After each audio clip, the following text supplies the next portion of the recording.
This is the DIY instant digital camera.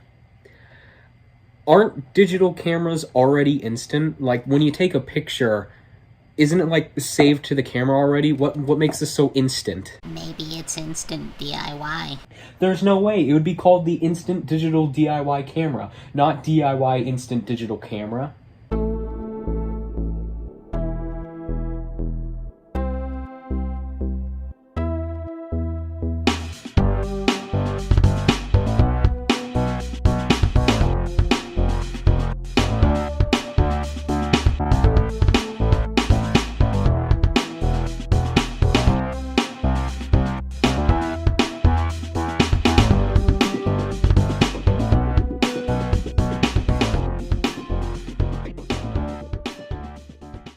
I've already introduced this thing. I'm not calling it the DIY instant digital camera. I'm going to be calling this thing the thermal camera, because that's what it is, a thermal camera. Anyway, what you get when opening this thing up is the camera itself, some extra thermal paper, a note saying, "A gift for you. Hope you have a great year. Those kiddos are lucky to have you," from Haley and Leslie Briggs. Have I mentioned that I got this for $8 at a grocery store yet? It also has the manual and some test prints that I did of my grandma's cat and some shit I really want to put in a forest somewhere. Wait, why are you reviewing a camera? I thought you reviewed video games. We'll get to that in a second. I want to show off some things about this camera. So, turning it on, you have quite a handful of options: photo, video, MP3, playback, games, and settings. It doesn't get more simpler than that. And take a wild shot in the dark on what the photo and video buttons do. Take photos and record videos? You're right on the money. And by the way, this is what the video footage looks like and sounds like. Yeah. Here's the box to it. It's a DIY instant digital camera. It has a really cool feature of printing. It came with thermal paper. Yeah, the slightest movements of the camera picks up on the microphone. You also have an MP3 setting, which I never really messed with, so why don't we put a song on here and see what it sounds like. And actually, while we're here, this thing came with an unmarked 32GB SD card. And when I say unmarked, I mean it just says 32GB on it. Like, even the shitty HDMI wireless controller bullshit that I have, which, don't worry, I'll talk about in a different episode, even that has an actual SD card. Like, it has a name on it, HC. Anyway, the song that I chose is the theme song of my show, Headhunter by Corbin Burbank.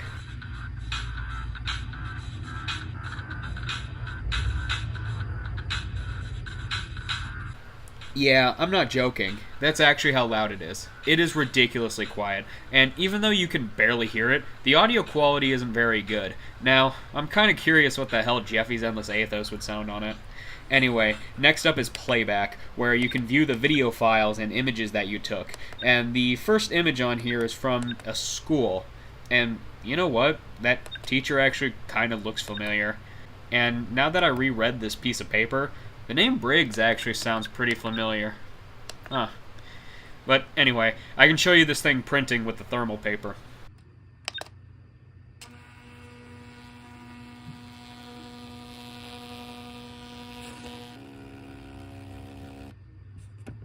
Pretty neat, huh? Oh, are we now onto the games? Yep.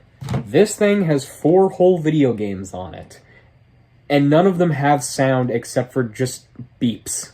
First up is this Breakout knockoff, and all these games are a little bit difficult to get the hang of because there is no normal left or right. So in all these games, left is the giant camera button and right is the OK button. So anyway, this is just your average game of Breakout. There really isn't anything interesting about it.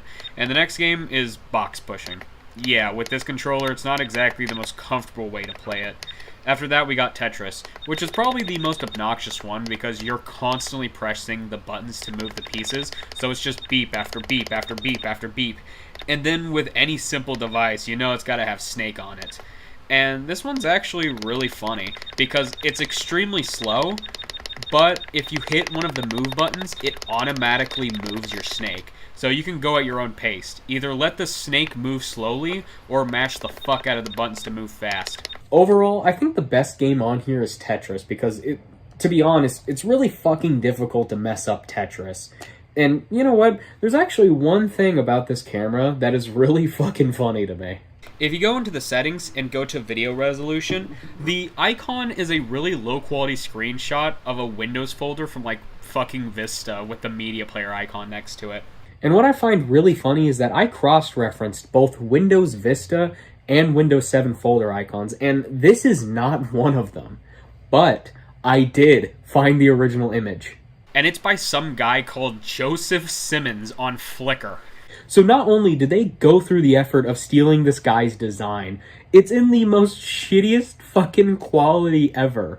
This is the exact reason why I love Chinese bootleg devices like this. Like, you can legitimately get some use out of this stuff. But why the hell would you when you have a device that could do this like 10 times better? In this case, a fucking phone. And before you say this probably came out before smartphones were really popular, this bitch came out in 2022. It was made in a place called fucking Science Park. And I'm pretty sure the last time that I checked, smartphones were pretty popular in 2022.